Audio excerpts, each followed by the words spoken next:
The time has come to bid farewell to Bleach Mondays for only a short while as we discuss the final 2 episodes of Bleach's 1000-Year Blood War arc anime. This week's episode was slightly different as the anime staff had given us somewhat of a Christmas present with 2 episodes dropping on the same day. Now it's an understatement to say that Taguchi and the rest of the team had brought their A game with the finale of Everything But the Rain and the Blade is Me material from the manga. Now this content is crucial in wrapping up elements established very early on in the series, and it's safe to say after having watched these episodes they have blown all of my expectations out of the water. This was initially promoted as a 60-minute episode, but in actuality we ended up getting 2 25-minute episodes, with episode 12 titled Everything But the Rain June Truth, with episode 13 titled The Blade is Me. Now material from the halfway mark of chapter 533 all the way up to chapter 542 are adapted into these 2 episodes, so we roughly have about 9.5 chapters worth of material. I am so excited to talk about the finale of the first core of Bleach, as well as discussing some very unexpected news that we've had about the second core, which has been revealed to be releasing way earlier than even I had anticipated, as the second core of the 1000-Year Blood War arc is going to be airing in July of 2023. So make sure you stick around for the entirety of this video so that you know all of the latest news involving the Bleach 1000-Year Blood War arc anime and my thoughts on episode 12 and 13 with this double episode finale. So without further delay, let's begin my final review of the first core of the 1000-Year Blood War arc anime. So episode 12 picks back up from where we had left off from last week as we continue the Everything But the Rain flashback as we see Isshin in attendance during a captain's meeting. He reports what had happened during his most recent visit to the world of the living, and despite him having acted against authorization, he is praised by head captain Yamamoto for his swift decision making which had resulted in minimum damage to the world of the living and his fellow Shinigami. Now when Isshin is asked if he is leaving out anything from his report, he does think of Masaki, but he decides not to speak about her, presumably protecting her identity as a Quincy, which during this time 20 years ago from the present day, the Quincy were thought to have been extinct by the Shinigami, with only a few rumors circulating of their existence, which nobody had really taken seriously. We then see Masaki in class as she wonders if Isshin had returned to the Soul Society safely, and she hopes that he isn't in too much trouble. Isshin too thinks about the Quincy who had saved his life, as he realizes that it must have been difficult for her to have saved a Shinigami as well as revealing her identity to one. He considers visiting Masaki again so that he can properly thank her for saving his life. Now while Masaki is walking home with her friends, something overcomes her as she feels very faint, but coincidentally Urahara was walking by and he immediately senses that something is wrong with the girl. Now this is everything that happens before the intro sequence in episode 12. After the intro we immediately cut to the Ishida household with Masaki having just returned home, but there appears to be something wrong with her. Ryuken's mother begins to scold her, and it's evident that Katagiri has told her that she has battled against a hollow, risking her own life in order to save a Shinigami. Ryuken, angered by this, confronts Katagiri as he asks her why she had told his mother when he had told her not to say anything, because nothing had happened. But Katagiri argues that something did happen because Masaki was wounded by the hollow and she needs Quincy treatment immediately from Ryuken's parents. Otherwise, Masaki risks tainting her pure Quincy blood and incidentally jeopardizing the future of the Ishida bloodline. When he rushes back to Masaki, whose condition has worsened by now as she collapses to the floor, he sees that a hole has now formed on her chest, and against his mother's wishes he carries her out of their home, going to look for his father who may be able to help them. Throughout this entire encounter you really appreciate how much of an unpleasant person Ryuken's mother is. She ends up telling her son to put down that thing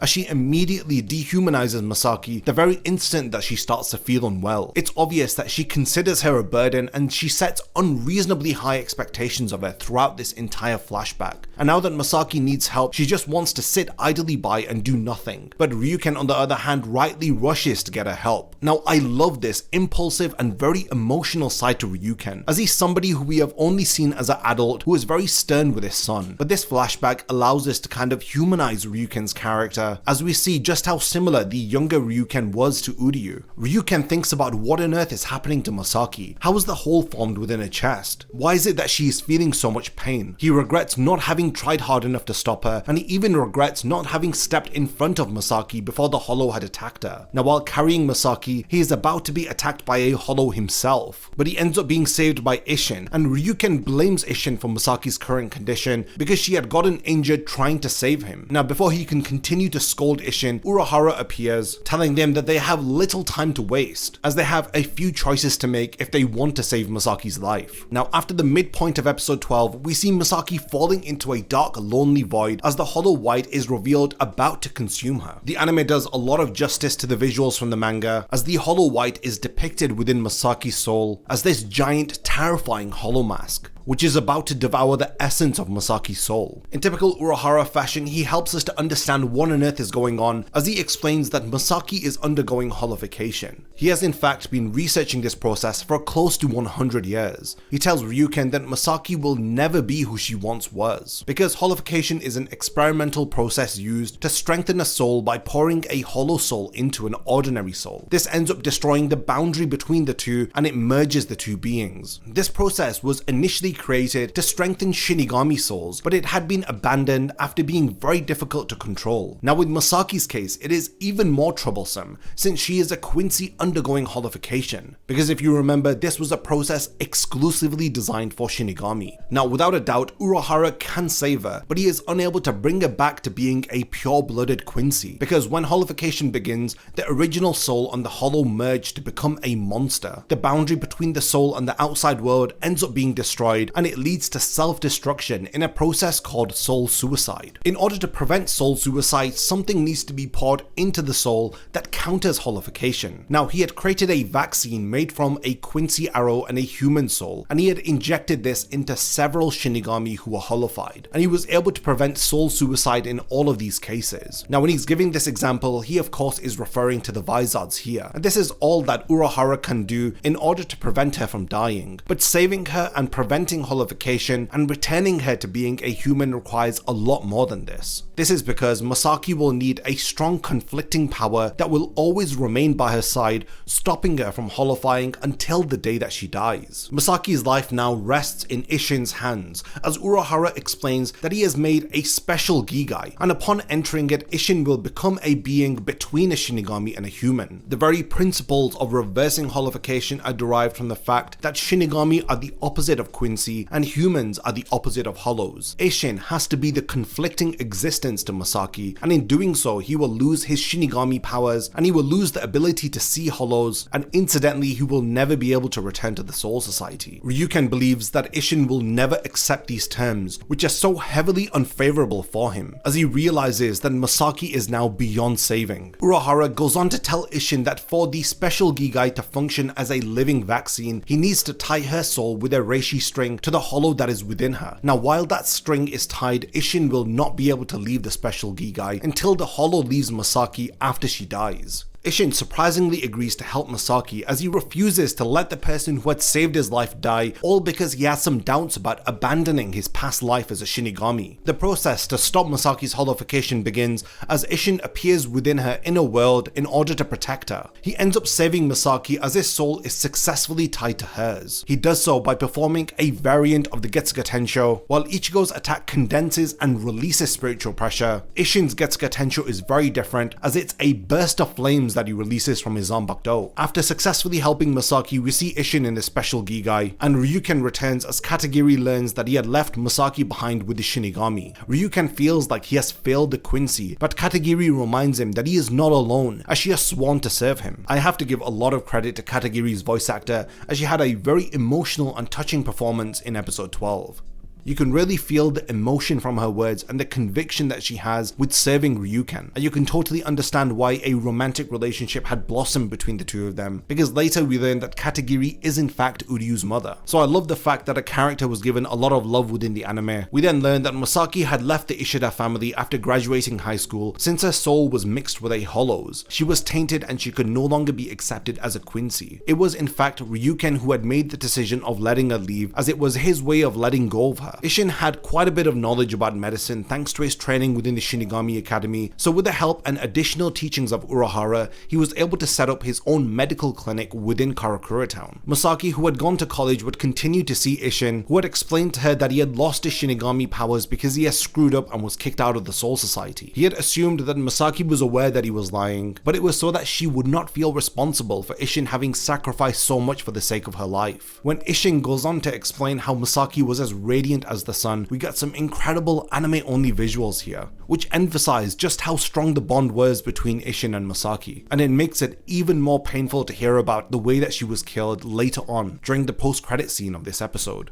Of course, after Ichigo was born, his Shinigami powers were awakened by Rukia, and his Zanpakuto was awakened during his training with Urahara, and while he was fighting within the Soul Society, his hollow had started to be released, which had meant that Isshin was no longer able to contain it, so the connection between the hollow and the special Gigai was broken, thus allowing Isshin to regain his Shinigami powers for the first time in 20 years, explaining why he had appeared in his Shinigami attire right at the start of the Oranka arc. But then, most importantly, as the episode wraps up, he explains to Ichigo what had happened 9 years ago on the 17th of June, which was the day that Masaki had died, as he explains to him the real reason why his mother had died that day. At the end of episode 12, we get a fairly lengthy post-credit scene which adapts the entirety of chapter 537. We do get some stunning new visuals of Masaki's battle against the Grand Fisher here, as well as Ryuken learning about the return of the sealed Quincy King after his wife Katagiri falls ill. Isshin tells Ichigo that Masaki wasn't supposed to die that night, because Quincy's have an ability called BLEACH, which raises that ability by pouring spiritual pressure into their veins. Every pure-blooded Quincy is born with this ability, and even impure Quincy can acquire it via training. Masaki, in fact, had incredible defensive abilities thanks to BLEACH Vein. This explains why she was able to sustain being bitten by the Hollow White, and after that she was never wounded during any subsequent Hollow encounters. But the day that she died, Isshin was at home, and he had felt the spiritual pressures of both Masaki and the Grand Fisher, but he had decided not to help her, since he wouldn't have been of much help anyway since he wasn't a Shinigami at that point. However, if he had known that Masaki was in true danger, then he would have gone to help. He was trusting in the fact that Masaki had her own Quincy powers, and she should have been able to deal with the Grand Fisher. This Hollow wasn't that powerful in comparison to Masaki, and ordinarily she would have been able to defeat this Hollow without a scratch on her. He goes on to tell Ichigo that Uryu's mother, Kanai Katagiri, had fallen ill on June 17th, the same day that Ichigo's mother had died, and she herself had died 3 months later. On that day, Yhwach had performed an ability called Asvalen. This technique had involved him taking back all of the power from every impure Quincy in order to regain his strength. Katagiri had ended up becoming frail and had lost her life, but Masaki had died on the battlefield after losing her Quincy powers because she was unable to use BLEACH Vein in order to protect herself from the Hollow. Yhwach is the father of all Quincy, and every Quincy has his blood flowing through them. Ichigo finally understands now what Yhwach had meant when he had referred to him as his son born in the dark. Now that he has a newfound resolve, Ichigo thanks his father, who smiles and feels proud of how mature his son has become. Before leaving, Ikumi appears to give Ichigo back his substitute Shinigami badge, as he now resolves to return to the Soul Society and have his Zanpakuto reforged so that he can challenge the man who was responsible for the death of his mother. Now, it is at this point that episode 12 wraps up, and we begin the final episode of the 1000-Year Blood War arc, episode 13, titled The Blade Is Me. Now, out of the 2 episodes that we have, it's safe to say that episode 13 was by far my favorite, and arguably even my favorite episode of the entire run of the first Cour. This might be because of recency bias, but I absolutely fell in love with how they had wrapped up the first Cour. I'll get to that later on in the video, but for now, let's talk about what happens before the intro sequence. Nimaya's assistant Mira appears before Ichigo within the world of the living as she brings him back to Nimaya's palace in order to see if he can now submit an Asuchi to his will. Now, having returned and understanding the history of his past, every Asuchi kneels before Ichigo without any struggle. When Ichigo accepts one of the Asauchi, it transforms into a being that resembles his inner hollow, as Nimaya now tells Ichigo that he will personally reforge his Zanpakuto for him. Now, this is everything that happens before the intro sequence. as we are left on this pretty suspenseful cliffhanger until the midpoint of the episode, because after the intro we cut back to the Soul Society for the first time in a little while as we see Hitsugaya speaking with his Squad 10 sword instructor as he asks him to train him. Now this is a very humbling moment for Hitsugaya, who admits that he has lost his Bankai and he needs to restart from the basics so that he can fight with what skill he has left. Through an inner monologue we learn that Hitsugaya had refined his Bankai following the battle with Aizen. He in fact had perfected it to the point that it could be called a true Bankai. From Kubo's comments we know that Hitsugaya had acquired his Bankai even before becoming a member of the Gotei 13, but it was a very unrefined and imperfect Bankai. But now that it has been taken away from him, he realizes just how much he was relying upon it, as he now focuses his efforts on getting stronger, instead of dreaming about a day where his Bankai will return to him. We then see Hisagi and Kensei as his captain tells him to perform Bankai. He states that they need more Shinigami who are able to properly utilize their Bankai. He tells his other lieutenant Mashiro Kuna to appear and holofy as she begins to train Hisagi in order to acquire his own Bankai. Hisagi is taken aback by all of this, but Kensei warns him that he will not go easy on him because he isn't as soft as Tozen. Hisagi then states that he looks up to Kensei and he respects him, but he has no right to badmouth the late Captain Tozen. We then cut to the Soul Society's Research and Development Institute as we learn that Mayuri has locked himself up in his room with Nemu, and despite Mayuri having turned off all of the surveillance devices to his room, we learn that Akon had planted one in there, as we vaguely end up seeing Mayuri and Nemu towering over a bed as it appears as though they are experimenting on a body. We then see Omaida, who has returned to his family home, as he asks why his captain Soifon did not take him with her. We then catch up with Soifon, who is dealing with the loss of her own Bankai as she trains her body by balancing on one hand on the top of a rock. We then cut to one of my favorite moments within this episode that doesn't involve Ichigo, as we see Komamura enter a cave to visit the Grand Elder of his clan. Now I love the entire atmosphere and the voice acting of this scene. It was a really tense confrontation. Komamura kneels before the Grand Elder asking to learn about the secrets of their clan, but the intimidating elder laughs in his face and he scolds him for trying to pose as a human by covering his face and body with armor. This of course is in reference to his appearance that he had during the Soul Society arc, where he was ashamed of how he had looked and he was covering his face and body. But Komamura speaks about how the world is changing and their clan doesn't have to hide anymore. They can live freely without prejudice, but the elder refuses to listen to him, stating that the world will not change no matter who rules it, and their clan will continue to live in the shadows. However, Komamura insists that they must change this for the sake of the next generation, but the elder is adamant that nothing needs to change, since the affairs of the outside world are not of their concern. The elder cares not if the Shinigami or Quincy rule the Soul Society, as he tells Komamura not to disturb their peace, otherwise the Grand Elder will crush him, but Komamura accepts the challenge. This is a really fascinating way to end off Komamura's story during the first core, as we're going to learn a lot more about this situation between Komamura and the Grand Elder of his clan, hopefully in the second core or even the third core maybe.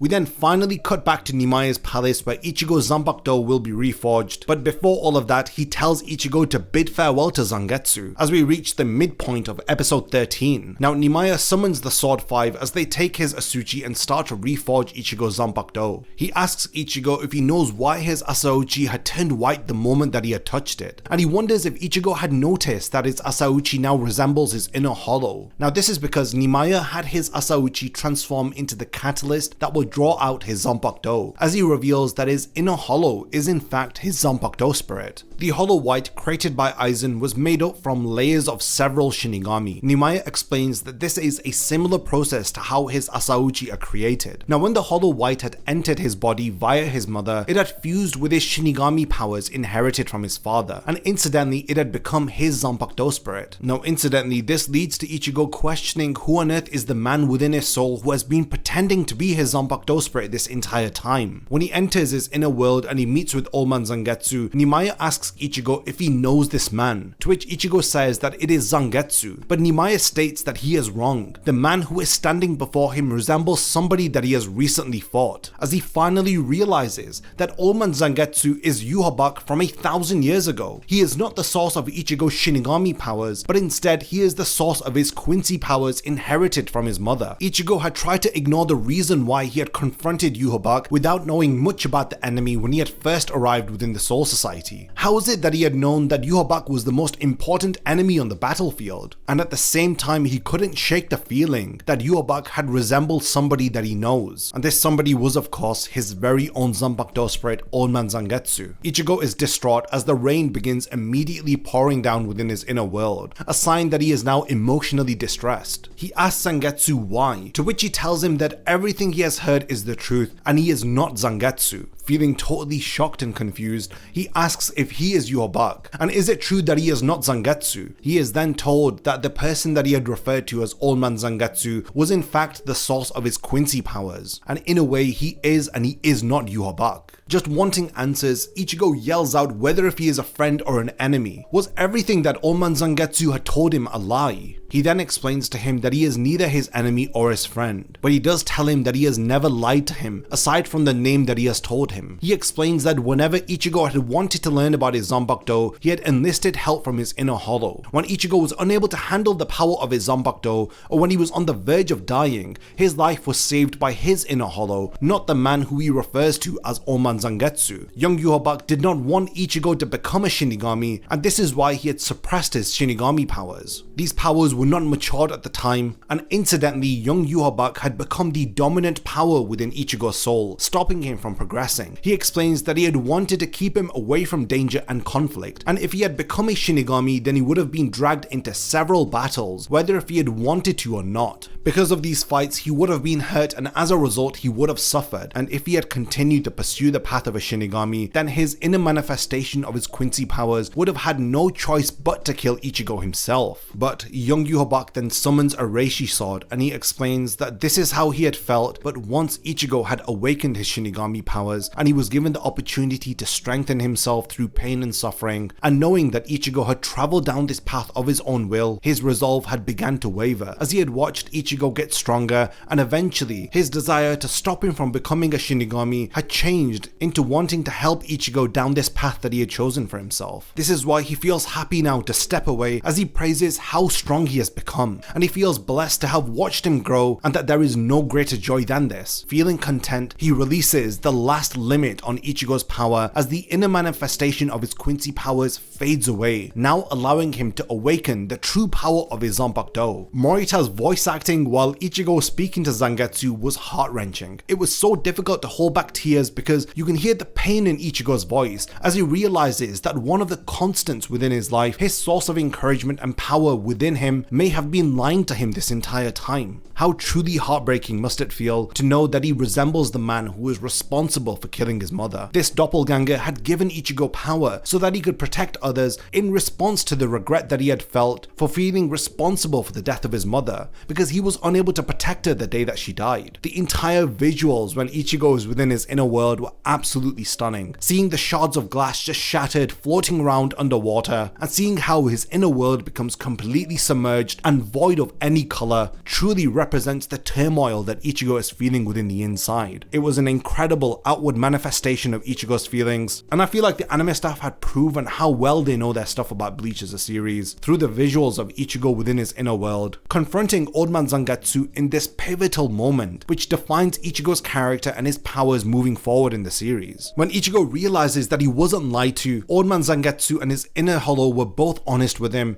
and he understands how Old Man Zangetsu had used the Quincy shadow to save him during his battle against Kinpachi, how he had used Blut Veen to stop him from bleeding, and how he had let him use some of his Quincy power in order to become stronger and get back up and have a final clash with Kinpachi. He doesn't care who Old Man Zangetsu is, because to him, his inner hollow and the manifestation of his Quincy powers are both Zangetsu. Nimaya completes reforging his Zanpakuto as Ichigo pulls it out, and the heat from his spiritual pressure dries up the seed that is around him, as Ichigo's newly revealed dual Zanpakuto is shown for the first time. This incredible longer blade represents his Shinigami powers, while the shorter blade represents his Quincy powers. After this series of episodes where shocking revelation after shocking revelation is revealed, Ichigo resolves to now no longer ask Zangetsu for help. He's not going to push away his inner hollow, nor will he ask either of them to fight alongside him. He accepts that he will now fight on his own, realizing that both his inner hollow and Zangetsu are a part of him. The blade is a part of him. As we understand the meaning behind the title of the episode,